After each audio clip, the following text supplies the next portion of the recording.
Good morning everyone. I hope कि मेरी audio अच्छी आ रही है। वीडियो हमेशा की तरह मैं देख पा रहा हूँ।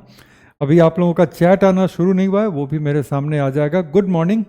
अब आप लोग सेटल हो जाएं और अब हम लोग नए एक सेशन के साथ डिज़ास्टर मैनेजमेंट के लिए तैयार हैं। और आज के सेशन में हम देखेंगे कि भारत में डिज़ास्टर मैनेजमेंट को लेकर के एक इंस्टीट्यूशनल स्ट्रक्चर, एक संस्थागत ढांचा क्या है, और इसमें हम लोग पढ़ने जा रहे हैं हमारे देश का डिज़ास्टर मैनेजमेंट एक्ट जो 2005 का है। और मैं कल की क्लास की रिकॉर्डिंग देख रहा था तो एक दो जगह मैंने गलती से उसको 2010 बोल दिया था, तो उसको आज हम लोग, वो बोला ही था, लिखवाया तो था नहीं, नेशनल डिज़ास्टर मैनेजमेंट एक्ट, लेकिन आज जब लिखने की बारी है तो हम लोग एक्यूरेटली लिखेंगे कि 2005 का ये एक्ट है और कैसे इस एक्ट के तहत जो है हमारे देश में एक संस्थागत ढांचा इस्टेब्लिश किया गया है। तो आज का जो फोकस है हमारे देश में डिज़ास्टर मैनेजमेंट को लेकर के, एक संस्थागत ढांचे को लेकर के, तो आज हमारा फोकस ये है जिसमें हम डिज़ास्टर मैनेजमेंट एक्ट भी देखेंगे और डिज़ास्टर मैनेजमेंट एक्ट के साथ साथ हम लोग देखने जा रहे हैं कि इस एक्ट के तहत भारत में किस तरह के संस्थानों की स्थापना की गई है और किस तरह से आपदा प्रबंधन के लिए एक विशेष बल का भी को भी क्रिएट किया गया है। ये सब कुछ आज की क्लास में देखेंगे। तो आज का जो हमारा सेशन है, अब हम नोट्स वाले हिसाब से चल रहे हैं, तो सेशन 1 से लेकर के काउंटिंग चल रही है। तो आज का हमारा सेशन 5 है और हम देखने जा रहे हैं भारत में आपदा प्रबंधन को लेकर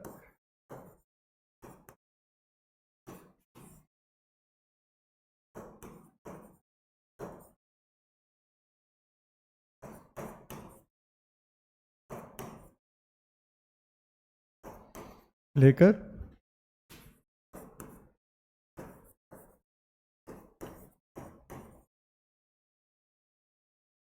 संस्थागत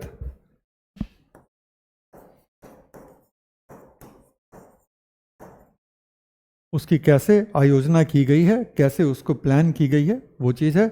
गुड मॉर्निंग मैसेज आने शुरू हो गए हैं, तो सब लोगों को गुड मॉर्निंग, जय हिंद। और बस अब हम भी क्लास में हैं, आप भी क्लास में हैं, तो अपने नोटबुक को खोल लीजिए। बहुत कुछ समझना है, कुछ चीज़ों को लिखना भी है, और आज और कल की क्लास को मिला करके नोट्स कल आपके साथ शेयर होगा, जो कि सेशन 5 और सेशन 6 का नोट्स होगा। तो आज की क्लास में हम लोग समझने का काम करेंगे, समझने के साथ साथ बहुत चीज़ों को हम लोग लिखने का भी काम करेंगे, ठीक है। तो इंस्टीट्यूशनल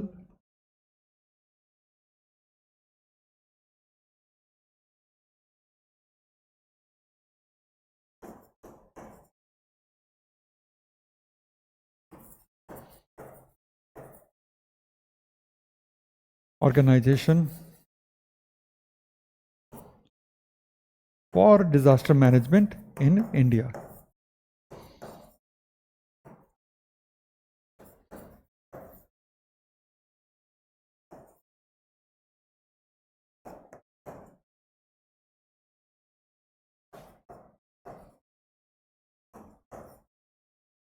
ये है आज का टॉपिक और इस टॉपिक में बहुत सारी चीज़ें आएंगी एक एक करके। तो सबसे पहले ये टाइटल आप लोग लिख लीजिए और उसके बाद हम लोग आगे चलते हैं।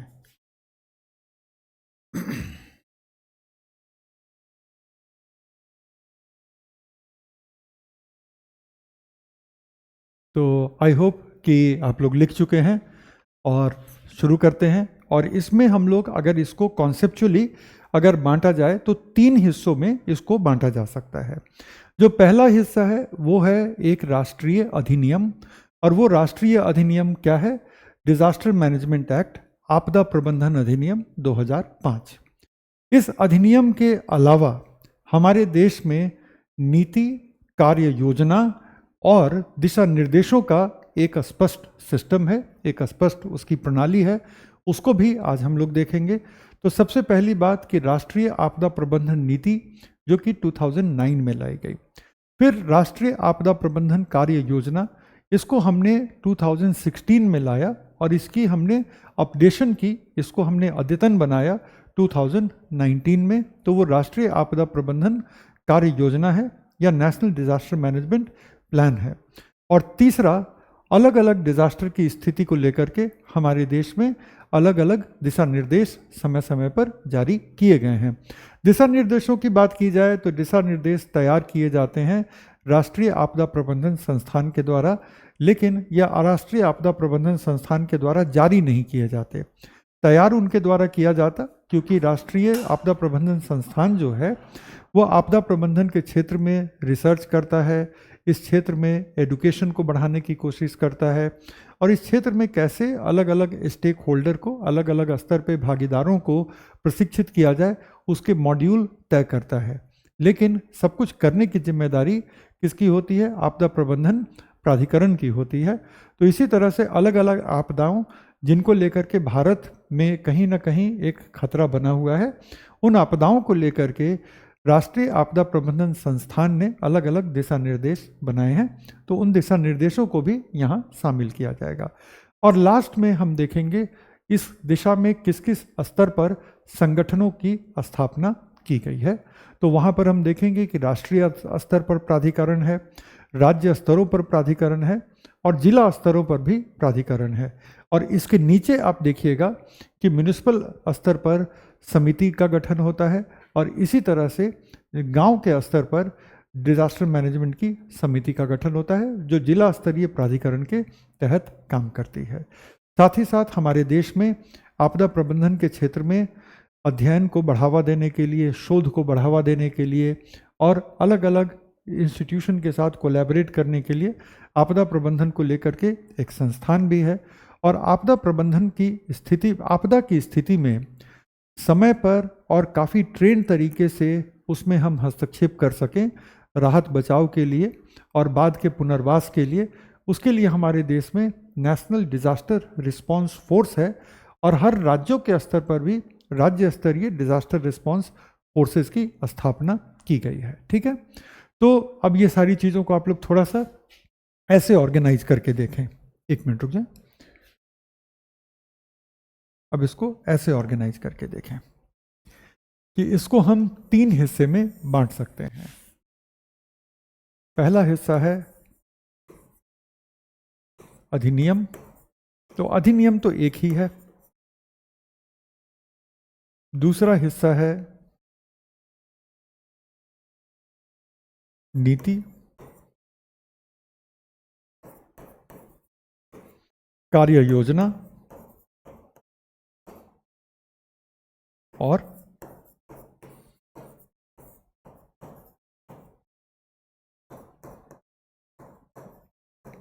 दिशा निर्देश, और तीसरा रहेगा हमारा संगठन।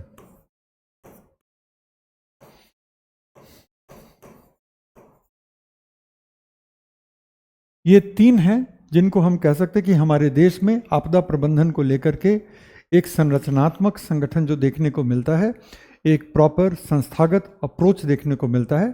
तो संस्थागत अप्रोच में पहले से ही एक प्रणाली को स्थापित किया गया रहता है। तो संस्थागत अप्रोच में हम देखते हैं कि सबसे पहले एक अधिनियम है, उसके बाद कार्य योजना, नीति और दिशा निर्देशों की जगह आती है और फिर बाद में संगठन आता है। और आप में से जितने लोग मेरी किताब के बारे में पूछना चाहते हैं, तो मैं आप सब लोगों को आश्वस्त 2 चीज़ों को लेकर के कर दूं कि अगर आपने मेरी क्लास कर रखी है तो क्लास के बाद बस अपने आप को अपडेट रखने के लिए मंथली मैगजीन का हेल्प लीजिए, और अगर आप न्यूज़पेपर पढ़ सकते तो न्यूज़पेपर का हेल्प लीजिए। क्लास प्लस ये अपडेट आपके लिए काफ़ी होंगे। अगर किताब की ज़रूरत पड़ती भी है और किताब में अगर कुछ ऐसा एक्स्ट्रा जो समय के साथ चीज़ें बदली हैं, अगर वो जोड़ा भी है, तो मैं आपको इसी प्लेटफॉर्म पर उपलब्ध करा दूंगा, मतलब कि मैं यहाँ की टीम के साथ शेयर करके उपलब्ध करा दूंगा। तो आप लोग जिन्होंने मेरी अलग अलग क्लासेस कर रखी हैं, चाहे वो एनवायरनमेंट की क्लास हो या साइंस टेक की क्लास हो या अभी आपदा प्रबंधन की क्लास कर रहे हैं, तो ऐसा नहीं है कि मैंने कुछ किताब में ऐसा जोड़ दिया होगा जो कि अब आने वाली है कुछ दिनों में मार्केट में, तो कुछ ऐसा जोड़ दिया होगा जो कि मैंने आपको नहीं किया। मैं हमेशा अपना सर्वश्रेष्ठ अपने क्लास में देना चाहता हूं, क्योंकि आप लोग मेरे साथ बैठे हुए हैं, तो आपको आपके समय का बेस्ट रिटर्न मिलना चाहिए। किताब उन बच्चों के लिए है जो कि खुद से पढ़ना चाहते हैं, किन्हीं परिस्थितियों के कारण क्लास में नहीं आ सकते। किताब उन बच्चों के लिए लिखी गई है, ठीक है। चलिए, तो अब हम लोग शुरू करते हैं अधिनियम के स्तर पर। डिटेल में भी जाएंगे, लेकिन अभी इसकी शुरुआत हो रही है। तो अधिनियम के स्तर पर हमारे देश में एक ही अधिनियम है, और वो है आपदा प्रबंधन अधिनियम। और ये अधिनियम है 2005 का। अब आप बताइए कि 2005 ही क्यों?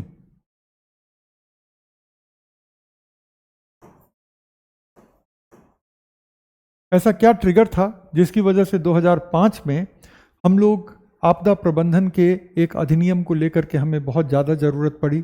आप जरा अपने कॉन्सेप्ट से बताइए कि डिजास्टर मैनेजमेंट एक्ट की आवश्यकता, ठीक है, क्यों पड़ी 2005 में? 2005 के पहले ये ज़रूरत हमें क्यों नहीं समझ में आई? यस, प्रतीक ने एकदम से जवाब सही दे दिया। प्रतीक ने जवाब दिया कि सुनामी 2004, और उसके बाद बहुत सारे और भी बच्चे 2004 की सुनामी। That is correct. तो क्या है कि अगर हम भारत में आपदाओं के इतिहास में जाकर के देखें तो पक्के तौर पर 2004 के पहले भी बहुत ही विनाशकारी आपदाएं भारत को प्रभावित करती रही हैं। उनमें दो जो बहुत बहुत ज़्यादा सामने उभर कर आते हैं हाल के हादसों में, तो एक लातूर उस्मानाबाद का भूकंप और दूसरा भुज का भूकंप, ये दोनों ही उभर के आते हैं। लेकिन समहाउ उस समय हमें ऐसा लगा कि ये बहुत ही स्थानीय प्रभाव है, और केंद्रीय टुकड़ियों को भेज करके राज्य स्तर पर फोर्सेस को मोबिलाइज करके ऐसा पाया गया कि हमने उस परिस्थिति को नियंत्रण में कर लिया है, और इस वजह से हमें ऐसा लगा नहीं कि राष्ट्रीय स्तर पर किसी आपदा नियंत्रण के संगठनात्मक स्ट्रक्चर को स्थापित करने की जरूरत है। ये कम से कम हमारी 2004 के पहले की सोच थी। लेकिन जब हम 2004 की सुनामी को देखते हैं और उसकी विभीषिका को देखते हैं, सिर्फ भारत नहीं बल्कि कुल मिलाकर के 13 और देश, भारत को मिलाकर के 14 कंट्रीज सुनामी से जिस कदर प्रभावित हुए थे, और भारत का भी पूर्वी तट जिस तरह से सुनामी से प्रभावित हुआ था, उसके बाद भारत को ये लगा कि अगर हम एक प्रणालीगत तरीके से आपदा के रिस्पॉन्स के लिए और आपदा के पहले अपनी तैयारी के लिए अपने पूरे के पूरे कार्यक्रम को नहीं चालू करते हैं, तो भारत जैसा विशाल देश कम से कम जनसंख्या के संदर्भ में हमेशा ही किसी भी आपदा के जोखिम से बहुत गंभीर तरीके से जूझ रहा होगा, और सुनामी ने हमारी वो आंखें खोल दी थी। तो इसीलिए हमारे देश में एकदम आनन फानन में आपदा प्रबंधन को लेकर के एक संगठनात्मक संरचना की स्थापना की जाती है। तो वहां पर आता है आपदा प्रबंधन अधिनियम 2005, जो कि एक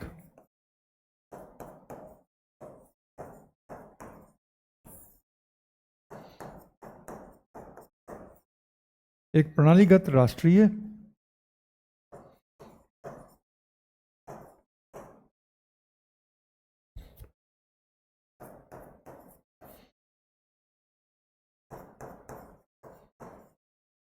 स्थापित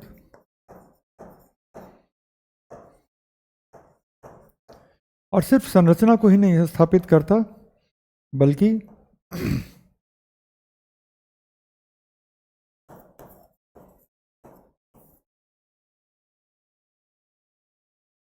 आपदा पूर्व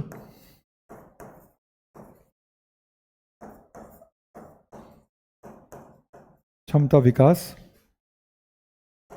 और जोखिम न्यूनीकरण, जिसकी चर्चा हम लोगों ने कल की थी। जोखिम न्यूनीकरण को हमने कहा था डिजास्टर रिस्क रिडक्शन, है ना? इसको हमने कहा था डिजास्टर रिस्क रिडक्शन, या दूसरे शब्दों में DRR। तो आपदा पूर्व क्षमता विकास और जोखिम न्यूनीकरण के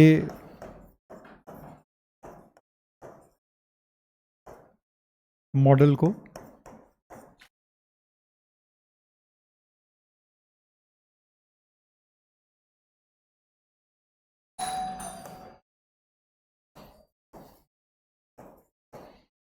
अपनाता है। और तीसरा, बहुस्तरीय और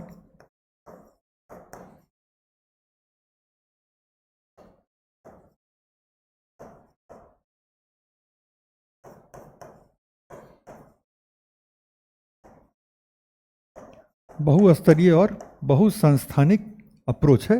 बहुस्तरीय का मतलब ये होता है, मैं थोड़ा सा हट गया हूँ साइड में। बहुस्तरीय का मतलब ये है कि ये राष्ट्रीय स्तर पर एक संगठनात्मक स्ट्रक्चर को एस्टैब्लिश करता है, ये राज्यों के स्तर पर एक संगठनात्मक स्ट्रक्चर को एस्टैब्लिश करता है, और इतना ही नहीं बल्कि जिला और स्थानीय स्तरों पर भी एक संगठनात्मक स्ट्रक्चर को ये इस्टेब्लिश करता है। तो बहुस्तरीय, और जब स्तर बहुत होंगे तो ये पक्का है कि संगठन भी बहुत होंगे। तो बहुस्तरीय और बहुसंगठनात्मक ये अप्रोच अपनाता है, और इस अप्रोच में कहीं ना कहीं जो भागीदारी है स्थानीय समुदायों की, उस भागीदारी को भी ये बहुत अच्छे से सुनिश्चित करता है। ठीक है।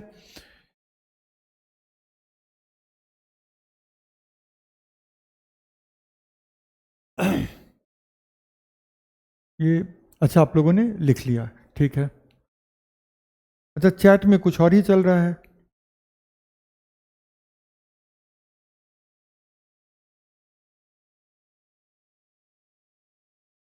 चलो, तो बहुस्तरीय और बहुसंस्थानिक अप्रोच, और लास्ट है स्थानीय समुदायों की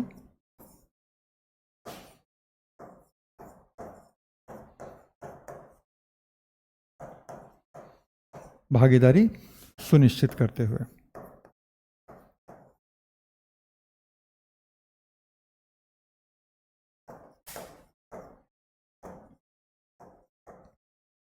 तो फिलहाल के लिए ये 4 बातें इसके बारे में काफ़ी हैं, ठीक है। और बाद में हम लोग और इसको डिटेल में आज ही की क्लास में देखने जा रहे हैं।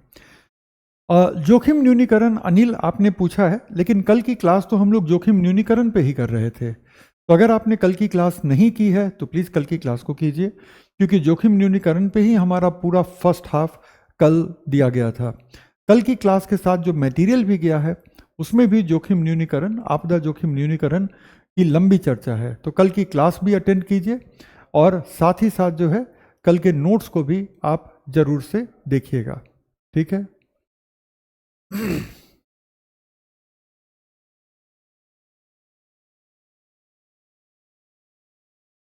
अब हम लोग आते हैं दूसरे पार्ट पर।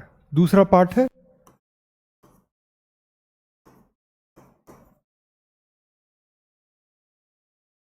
राष्ट्रीय नीति, कार्य योजना, और साथ ही साथ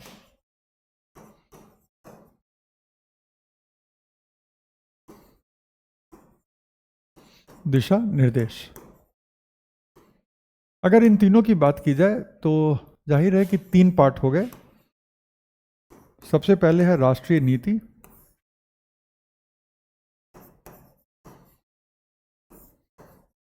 हमारी जो राष्ट्रीय नीति आई थी, जिसको हम राष्ट्रीय आपदा प्रबंधन नीति कहते हैं या आपदा प्रबंधन की राष्ट्रीय नीति कहते हैं,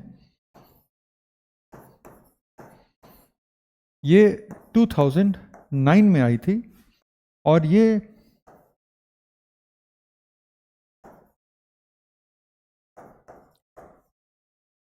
पूर्व तैयारी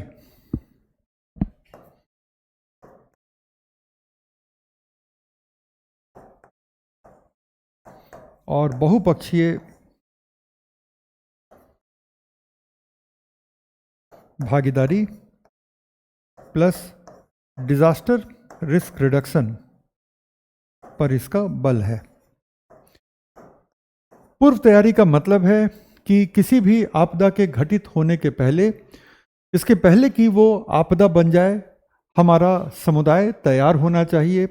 समुदाय की जो भी ये हैं ऐसी परेशानियां हैं जिसकी वजह से वल्नरेबिलिटी बढ़ती है, ठीक है, उनके खतरे की आशंका बढ़ती है, उनको कम किया जाए। और जहां भी हमें लगता है कि क्षमता विकास करके और भी हम जोखिम को कम कर सकते हैं, वो सब किया जाए। तो ये पूर्व तैयारी हो गई।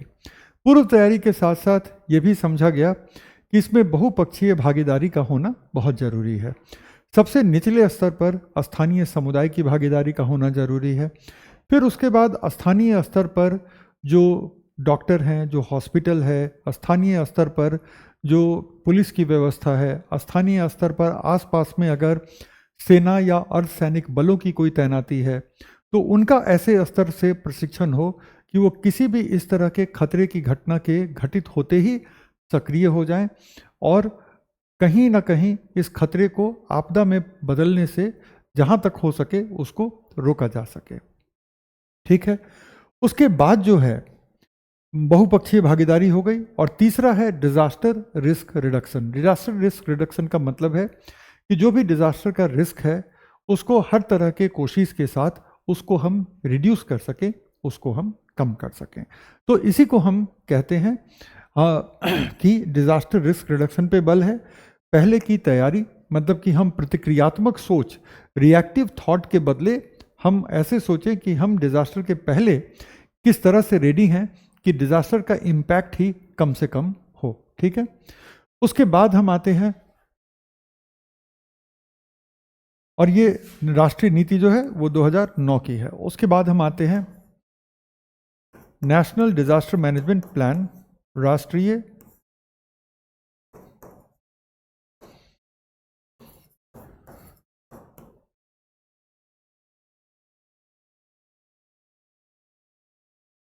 राष्ट्रीय आपदा प्रबंधन योजना। हमारी जो राष्ट्रीय योजना है आपदा प्रबंधन की, ये 2016 में लाई गई थी और फिर से इसको 2019 में इसको अपडेट किया गया। तो इसका पर्पस क्या है?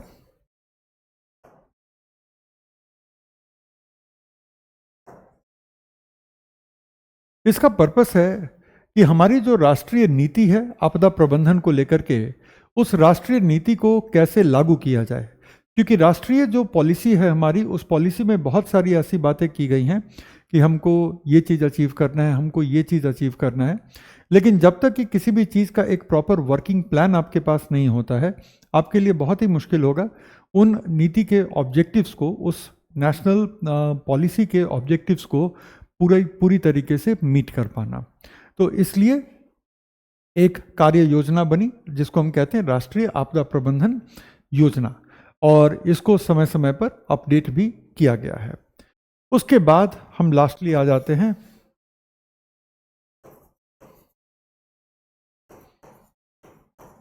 आपदा विशेष पर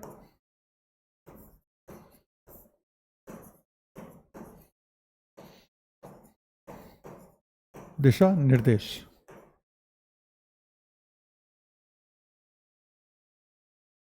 तो ये जो है NIDM, NIDM का मतलब है national institute for disaster management.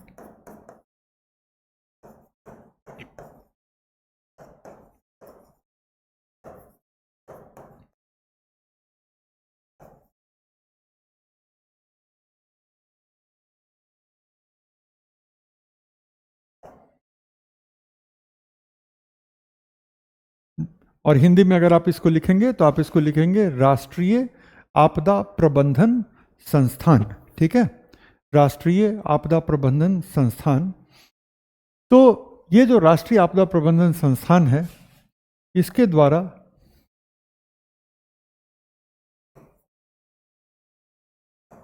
इसको तैयार किया जाता है और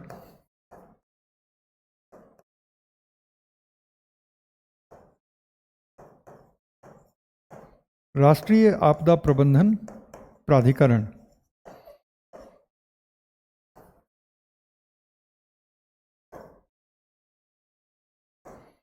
एनडीएमए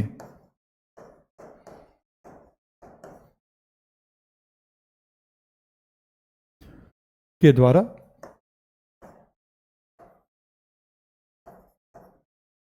ये जारी किया जाता है। तो अब हम ऐसे समझ रहे हैं कि ये national institute for disaster management के द्वारा ये तैयार किया जाता है। लेकिन national institute for disaster management basically education, research, development and training के लिए संस्थान है कि यहाँ पर आपदा प्रबंधन को लेकर के जो भी लेटेस्ट एजुकेशन दी जा सकती है वो दी जाती है, और फिर लेटेस्ट एजुकेशन का जो करिकुलम बनता है वो करिकुलम जारी किया जाता है। उसके बाद जो है यहाँ पे तरह तरह के रिसर्च चलते हैं, अंतर्राष्ट्रीय सहयोग के साथ आपदा प्रबंधन के मॉडल को डेवलप किया जाता है, तो इसको रिसर्च एंड डेवलपमेंट हम कहेंगे। एंड लास्टली इन इस तरह के दिशा निर्देश भी बनते हैं। जो हमारे दिशा निर्देश बनते हैं वो दिशा निर्देश को औपचारिक रूप से जारी करने का काम एनडीएमए का है। एनडीएमए का काम ये इसलिए है क्योंकि एनडीएमए के द्वारा जारी किए गए दिशा निर्देश राज्य स्तरीय प्राधिकरणों पर और राज्यों के द्वारा जारी किए गए दिशा निर्देश जिला स्तरीय प्राधिकरणों पर वो बाध्यकारी तरीके से, बाध्यकारी रूप से वो लागू हो रहे हैं। तो इसलिए जरूरी है कि इसको जारी करने का काम जो है एनडीएमए करे। करेक्ट। तो राष्ट्रीय आपदा प्रबंधन प्राधिकरण के द्वारा ये जारी किया जाता है।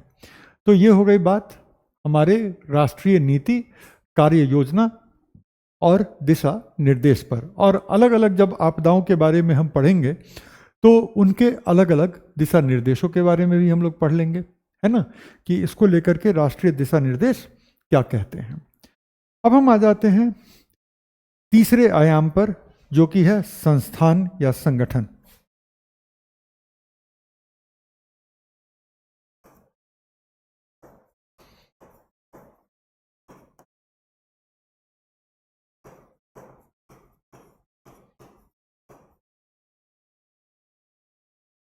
तो सबसे पहले है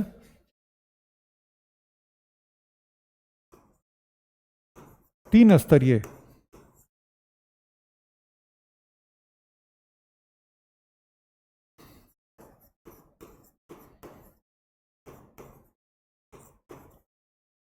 सांविधिक प्राधिकरण।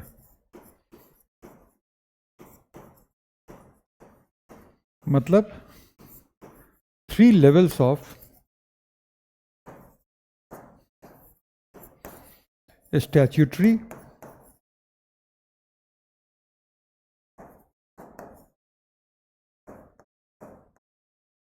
अथॉरिटीज। ठीक है, तो 3 लेवल पे ये स्टैट्यूटरी अथॉरिटीज जो हैं वो इस्टेब्लिश की गई हैं। स्टैट्यूटरी का मतलब यहाँ पर क्या होता है? स्टैट्यूटरी का मतलब यहाँ पर यह होता है कि किसी अधिनियम के तहत इनको स्थापित किया गया है।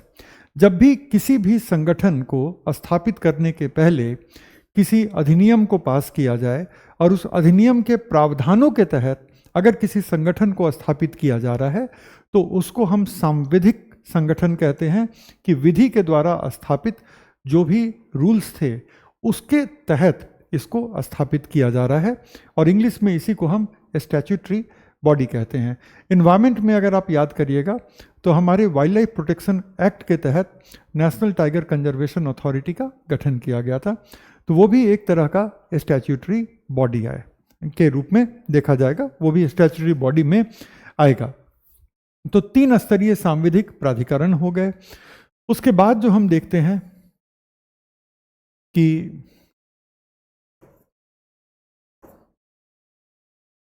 राष्ट्रीय आपदा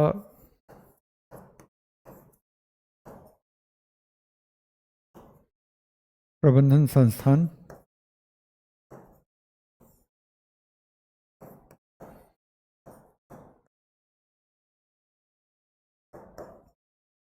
नेशनल इंस्टीट्यूट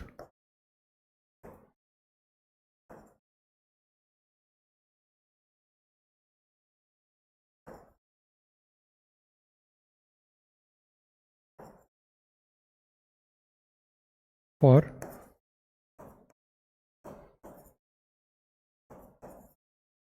डिजास्टर मैनेजमेंट।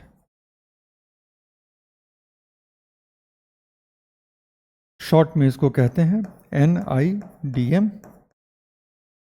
और तीसरा है हमारा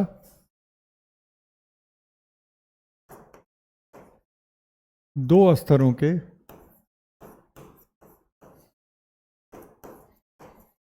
आपदा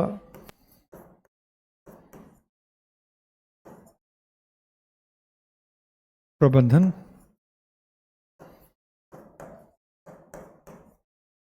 बलों का गठन। सबसे पहला है NDRF और दूसरा है SDRF। NDRF का मतलब है नेशनल डिजास्टर रिस्पांस फोर्स और SDRF का मतलब है स्टेट डिजास्टर रिस्पांस फोर्स। और जब भी हम NDRF की बात करते हैं तो NDRF में आप देखेंगे कि यहाँ पर अलग अलग ऑर्गेनाइजेशन के लोगों को जोड़ा जाता है। अलग अलग ऑर्गेनाइजेशन से मतलब है कि पुलिस के मेंबर्स होंगे, फायर सर्विस के मेंबर होंगे, सिविल डिफेंस के मेंबर होंगे, इन सब लोगों को जोड़ करके, ठीक है, तब हम NDRF बनाते हैं। और कई बार अर्धसैनिक बलों के भी लोगों को NDRF में जोड़ा जाता है। राज्यों के स्तर पर पुलिस को, फायर डिपार्टमेंट के लोगों को जोड़ करके और सिविल डिफेंस के लोगों को जोड़ करके SDRF का गठन होता है। राज्यों की अधिकार सूची में ये नहीं आता कि वो अर्धसैनिक टुकड़ों बलों के किसी टुकड़ी के सदस्यों को इसके अंदर शामिल कर सकें। ठीक है, ये दोनों किस तरीके से काम करते हैं वो हम लोग आते हैं। एक्ट और प्राधिकरण में अंतर क्या है? एक्ट एक लॉ है, एक और प्राधिकरण एक संगठन है। ठीक है, एयरफोर्स को भी, एयरफोर्स तो प्रॉपर सैन्य बल हो गया ना, हम कह रहे हैं अर्धसैनिक बलों। ठीक है, और SDRF का मतलब होता है स्टेट डिजास्टर रिस्पांस फोर्स और NDRF का मतलब होता है नेशनल डिजास्टर रिस्पांस फोर्स। ठीक है, और अब हम आते हैं 3 स्तर पे जो प्राधिकरणों को स्थापित किया गया है।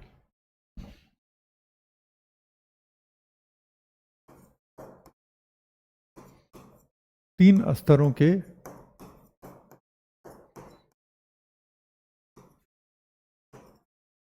प्राधिकरण। पहला है राष्ट्रीय स्तर पर, दूसरा है राज्यों के स्तर पर और तीसरा है जिला स्तरीय। NDMA, SDMA, DDMA मतलब नेशनल डिजास्टर मैनेजमेंट अथॉरिटी,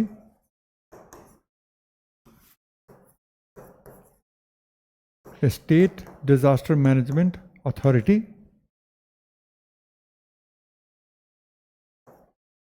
और डिस्ट्रिक्ट डिजास्टर मैनेजमेंट अथॉरिटी। तो इस 3 तरीके से, ठीक है ना, इनका गठन किया गया है। ठीक है,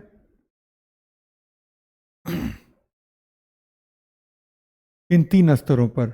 और इसके नीचे जो है, अगर हम बात करते हैं कि जिला के नीचे स्थानीय स्तर पर, तो वहाँ पर प्राधिकरण नहीं स्थापित होता, वहाँ पर समितियाँ स्थापित होती हैं।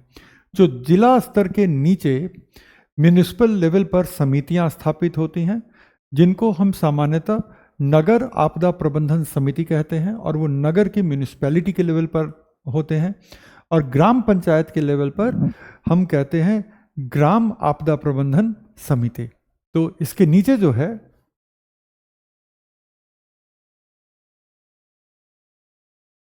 इसके नीचे प्राधिकरण समाप्त हो जाते हैं।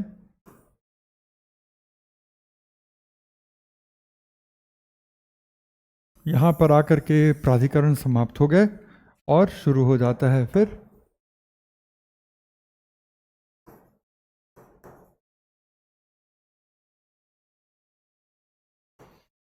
स्थानीय स्तर की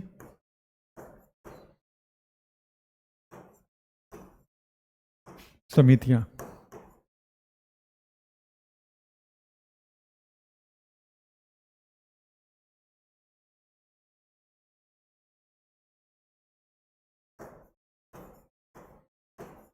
स्थानीय स्तर की समितियां और ये होगी नगर डिजास्टर मैनेजमेंट समिति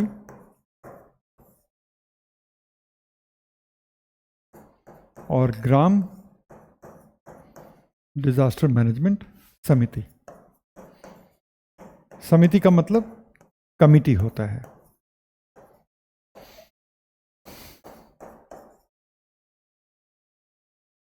और ये दोनों किसके अंदर काम करते हैं? ये डीडीएमए के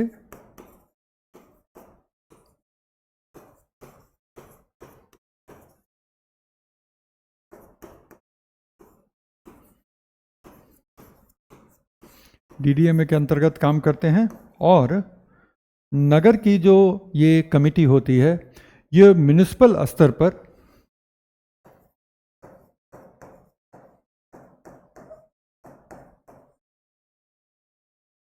नगर पालिका स्तर पर गठित होती है और ये गठित होती है पंचायत स्तर पर। और इस लेवल पर जाकर के एक कॉन्सेप्चुअल पॉइंट को ध्यान दीजिएगा कि ये इस लेवल पर जाकर के स्थानीय समुदाय की भागीदारी सुनिश्चित की जाती है।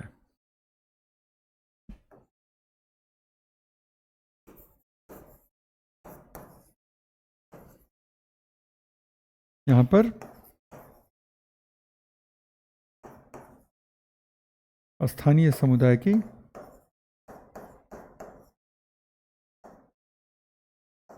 भागीदारी यहां पे सुनिश्चित कर ली जाती है।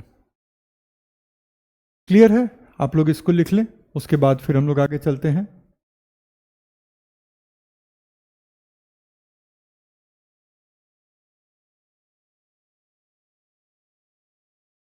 आई थिंक कि आपने लिख लिया। अब अगर हम बात करें कि हमारे देश में जो संगठनात्मक स्ट्रक्चर है जिसमें एनडीएमए आता है, एनडीएमए के तहत एसडीएमए आता है और उसके अंदर डीडीएमए आता है, उसके अलावा जो हमारा एनआईडीएम है और एनडीआरएफ है, तो उसकी संरचना पे नियंत्रण किसका है? तो थोड़ा हम ऐसे देखते हैं।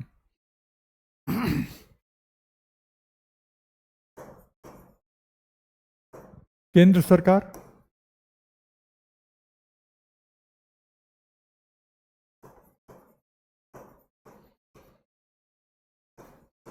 Central government. क्या होता है कि केंद्र सरकार के तहत आता है गृह मंत्रालय। देखते रहिएगा ये कैसे चल रहा है। और केंद्र सरकार के डायरेक्ट अधीन आता है,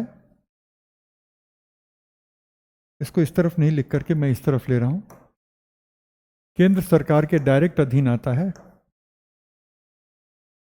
NDMA, national disaster management authority. ठीक है।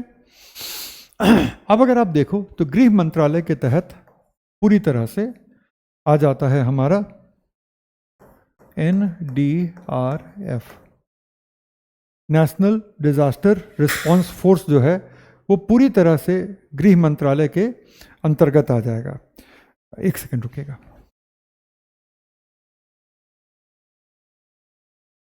ठीक है।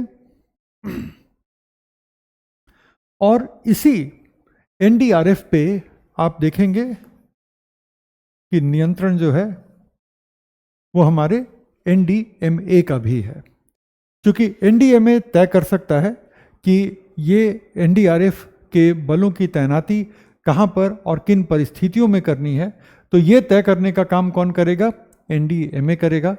और गृह मंत्रालय क्या करेगी कि इस बल का गठन करेगी, इस बल में लोगों की नियुक्ति करेगी। तो गृह मंत्रालय की एजेंसियां ये करती हैं। गृह मंत्रालय इसके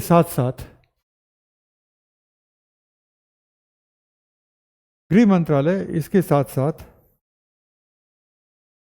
एनआईडीएम भी चलाता है, national institute for disaster management.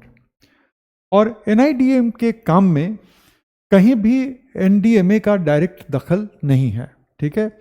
NIDM के काम में कहीं भी डायरेक्टली एनडीएमए का काम नहीं है, क्योंकि एनआईडीएम का काम है रिसर्च करना, इस फील्ड में एडुकेशन के मॉड्यूल तैयार करना, लोगों को एडुकेट करना और फिर ट्रेनिंग के मॉड्यूल बनाना, दिशा निर्देश बनाना। तो यहाँ पर एनडीएमए क्या करेगा? तो यहाँ पर एनडीएमए को कोई खास भूमिका नहीं दी गई है। तो एनआईडीएम एनडीएमए के डायरेक्ट अधीन ना आकर के गृह मंत्रालय के अधीन आता है, जबकि एनडीआरएफ के ऊपर दोनों का, एनडीआरएफ के ऊपर गृह मंत्रालय का भी और एनडीएमए का भी नियंत्रण है।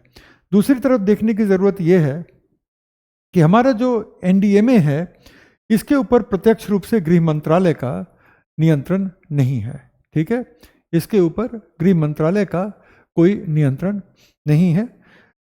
ये एक ऑटोनोमस स्टैट्यूटरी बॉडी के रूप में काम करता है। स्टैट्यूटरी बॉडी का मतलब कि किसी कानून के तहत इसकी स्थापना की गई है। लेकिन हमारे एनडीएमए के तहत जो है आ जाएगा एसडीएमए, और उसके अंतर्गत आ जाएगा डीडीएमए। और ध्यान रहे कि अगर हम बात करें राज्य सरकारों की,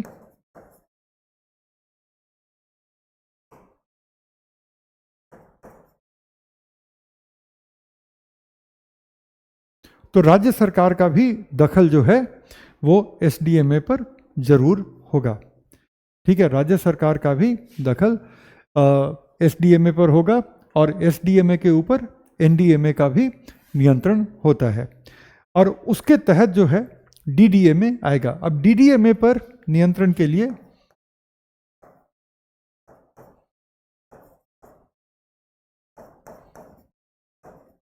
जिला प्रशासन है और जिला प्रशासन पर राज्य सरकार का नियंत्रण है।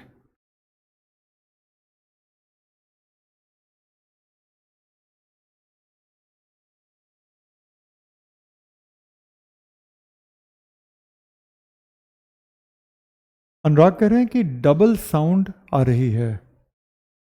अनुराग मुझे नहीं पता कि वो, क्योंकि माइक तो सही जगह पे ही लगा हुआ है, तो हो सकता है कि कुछ टेक्निकल प्रॉब्लम होगी। आई होप कि समझने में कोई दिक्कत नहीं आ रही है अनुराग।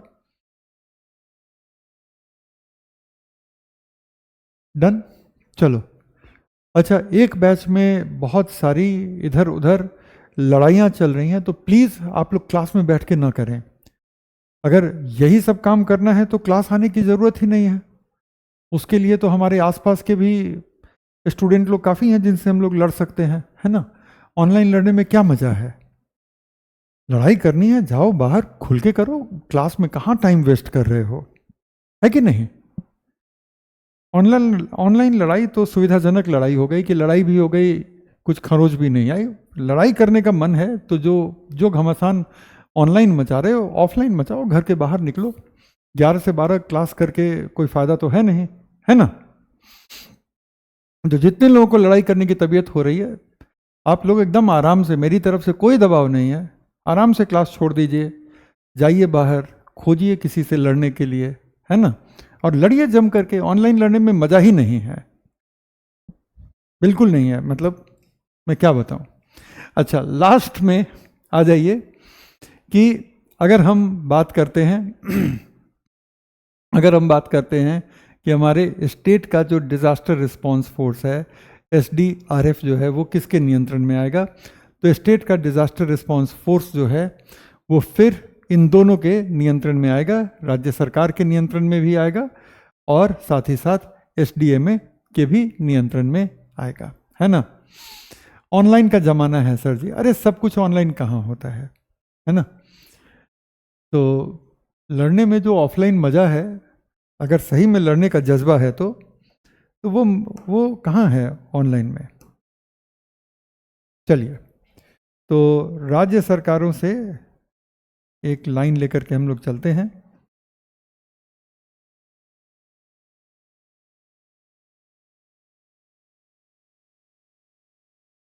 ये लाइन, चूंकि इस लाइन को काटे नहीं इसलिए इसको ऐसे कर दिया, और डीडीएमए का भी, एसडीएमए का भी एसडीआरएफ पर नियंत्रण है। तो बस ये आपका चार्ट है जो आपको याद रहना चाहिए।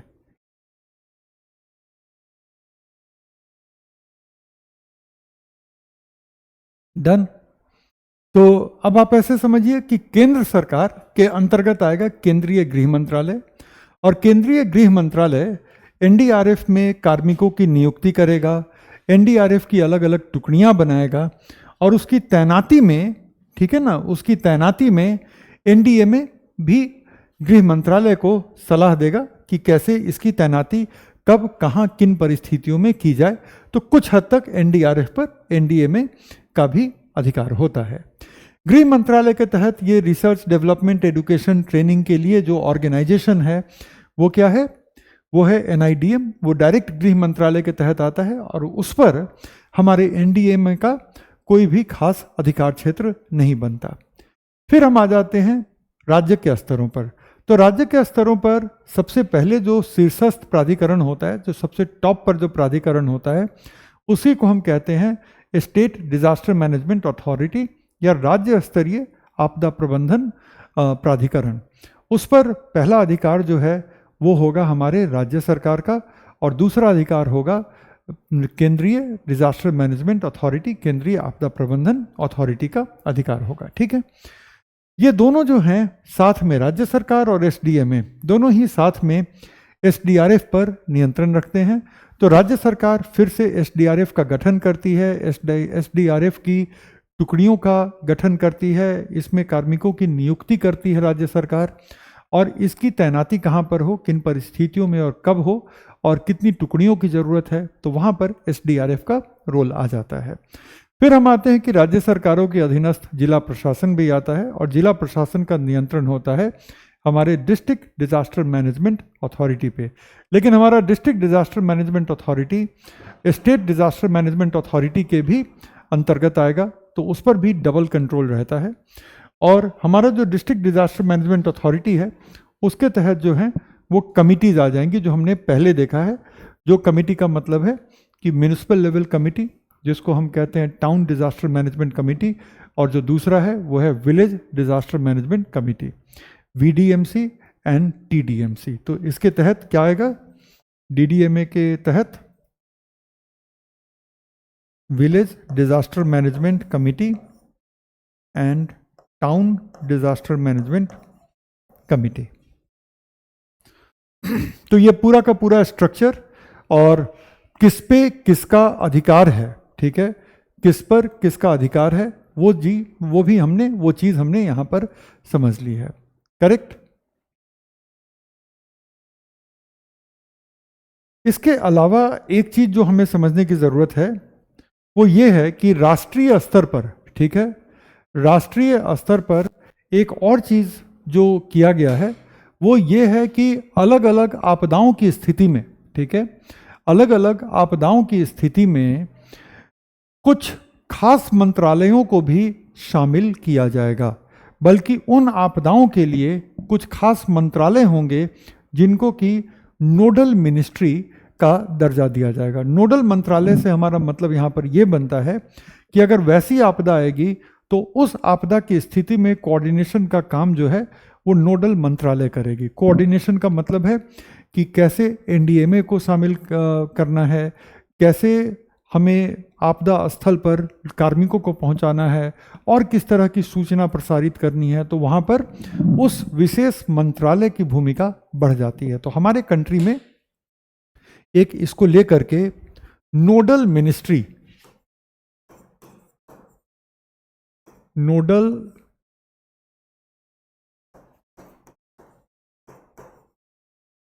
मंत्रालय का कॉन्सेप्ट आता है। नोडल मंत्रालय जो है सबसे पहले तो क्या है कि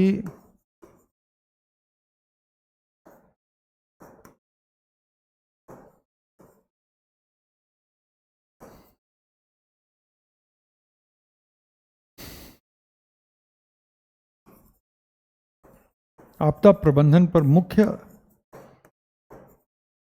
नोडल मंत्रालय हमारे देश का गृह मंत्रालय है।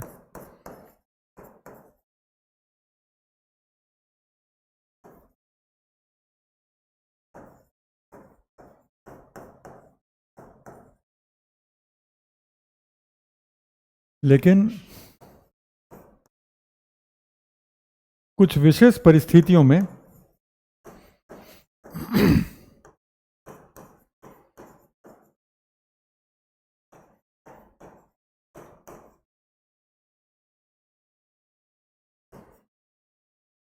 में जो हमारा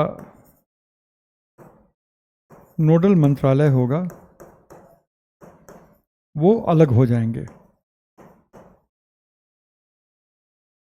ठीक है, तो कुछ विशेष परिस्थितियों में नोडल मंत्रालय अलग हो जाएंगे। अब जैसे हम बात करें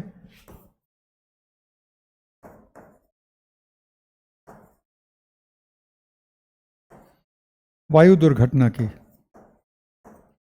तो यहां पे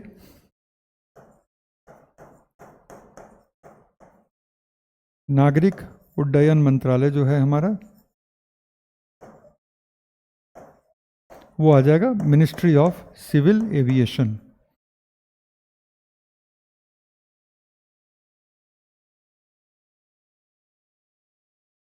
इसी तरह से रेल दुर्घटना की स्थिति में आपको पता है कि रेल मंत्रालय नोडल मिनिस्ट्री बन जाएगी।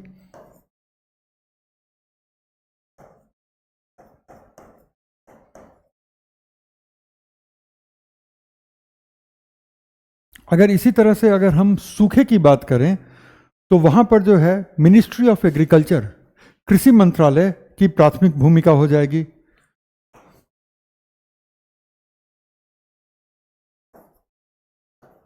ठीक है, अगर सूखा पड़ जाता है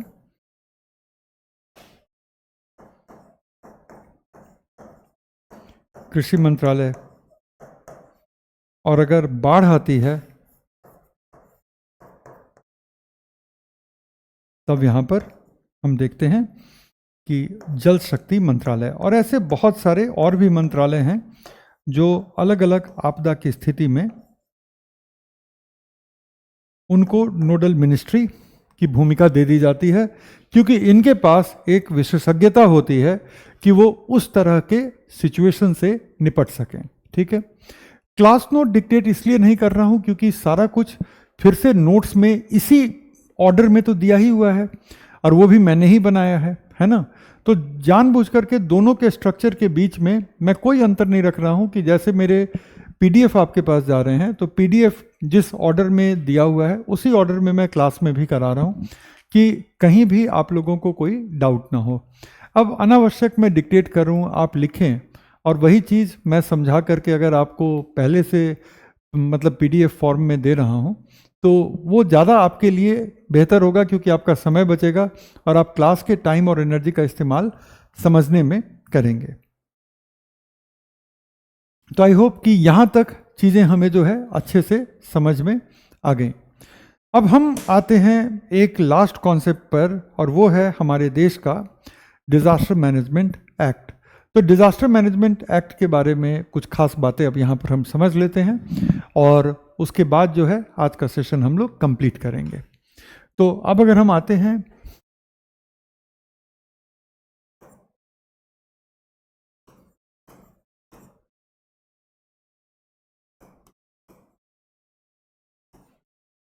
आपदा प्रबंधन अधिनियम की बात करने, तो हमारे देश का जो आपदा प्रबंधन अधिनियम है 2005 का, उसके मुख्य फीचर क्या हैं, या कह लें कि मुख्य उसके प्रावधान क्या हैं।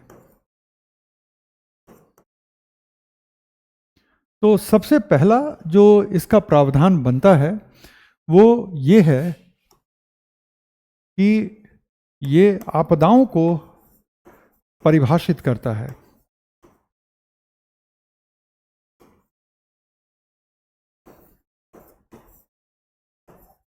तो जब मैंने पिछले एक क्लास में जब मैंने आपदा को परिभाषित किया था और मैंने ये कहा था कि आपदा एक ऐसे खतरे की स्थिति है जो इतनी विनाशकारी हो जाती है, जो स्थानीय समुदाय, जो प्रभावित समुदाय है, उसकी सहन और वहन सीमा से परे है, उसको हम आपदा कहेंगे। तो हर खतरे की दुर्घटना को हम आपदा तब तक नहीं कहेंगे जब तक कि वो स्थानीय समुदाय को इस कदर न प्रभावित कर दे कि प्रभावित समुदाय उस चीज को सहन और उसके बोझ को वहन न कर पाए, तब हम उसको आपदा कहते हैं। तो आपदा को इस तरह से स्पष्ट रूप से परिभाषित करना बहुत ज़्यादा जरूरी है। अगर हम अपने आसपास देखें तो आप एक चीज़ समझते हैं कि कई बार राज्य स्तर पर कोई आपदा होती है, उसके बाद राज्य सरकारों की मांग होती है कि इसको एक राष्ट्रीय आपदा के रूप में घोषित किया जाए। बहुत वक्त तक केंद्र सरकार उस मांग पर विचार करती है, अगर जरूरी हुआ तो उसको राष्ट्रीय रूप से आपदा के रूप में घोषित किया जाता है। जहां जरूरी नहीं हुई वहां पर केंद्र सरकार उसको एक राष्ट्रीय आपदा के रूप में नहीं रिकॉग्नाइज करती है, मान्यता नहीं देती है। उसके पीछे कैसे ऑब्जेक्टिवली सोचा जाता है वो सब चीज़ आती है इस चीज़ से कि आपदा को हमने एनडीएमए नहीं, डिजास्टर मैनेजमेंट एक्ट में किस तरह से परिभाषित किया है।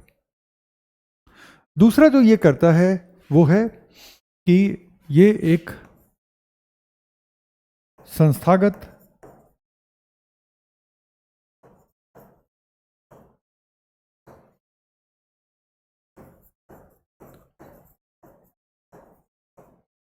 संरचना स्थापित करता है,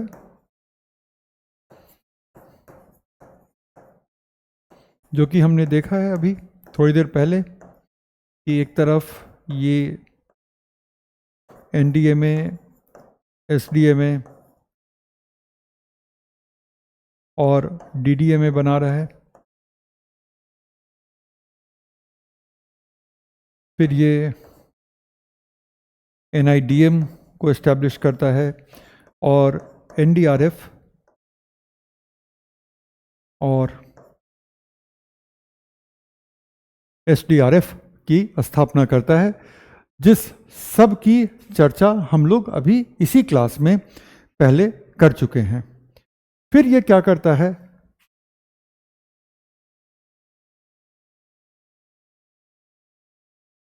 कि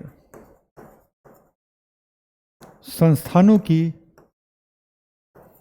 ये जिम्मेदारी तय करता है कि कौन सा संस्थान किस काम के लिए जिम्मेदार होगा।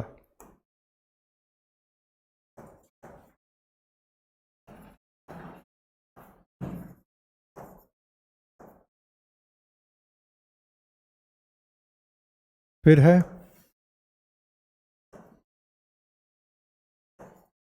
पूर्व तैयारी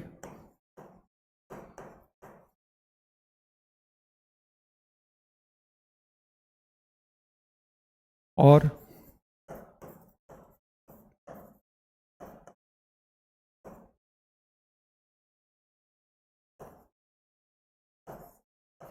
आपदा प्रबंधन। ठीक है, पूर्व तैयारी और आपदा प्रबंधन योजनाओं की प्रणाली स्थापित करता है।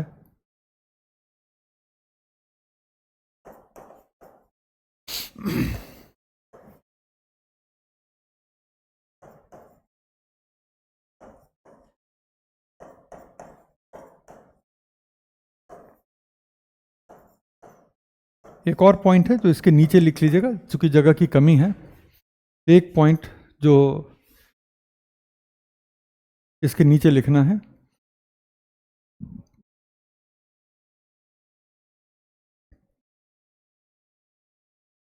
जब आप ये लिख लीजिएगा उसके बाद आप कहिएगा तो मैं इसको ऊपर कर दूंगा और 2 पॉइंट और जोड़ने हैं, एक नहीं बल्कि 2 पॉइंट जोड़ देंगे।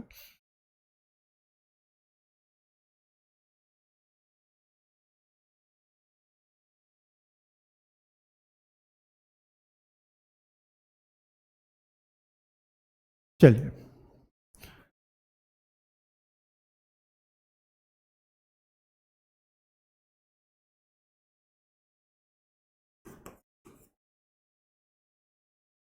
अधिकार और अधिकार स्थापित करता है कि अलग अलग संस्थानों के अधिकार क्या होंगे, तो अधिकार स्थापित करता है और अगर इसकी फॉलो नहीं की गई तो दंड के भी प्रावधान होंगे। और लास्ट में ये अंतरराष्ट्रीय सहयोग की भी व्यवस्था को स्थापित करता है। तो ये हमारे 6 मुख्य प्रावधान हैं और कल जब इसका नोट्स आपके पास होगा तो इन सब मुख्य प्रावधानों पर 2-2 सेंटेंस जो मैंने बोलकर समझाया है वो वहाँ पर वो लिखा हुआ मिलेगा आपको। तो ये हो गया हमारे देश का संस्थागत ढांचा। कल की क्लास की शुरुआत जो होगी वो राष्ट्रीय नीति से होगी और राष्ट्रीय योजना से होगी और फिर हम सेंडाई फ्रेमवर्क देखेंगे जो ग्लोबल लेवल पर डिज़ास्टर मैनेजमेंट और डिज़ास्टर रिस्क रिडक्शन का जो सबसे इम्पॉर्टेंट फ्रेमवर्क है जिसको लेकर के पूरी दुनिया में देश अपनी कार्य योजनाएं बनाते हैं। तो आज बस इतना ही। थैंक यू, जय हिंद और कल मिलते हैं। Good bye.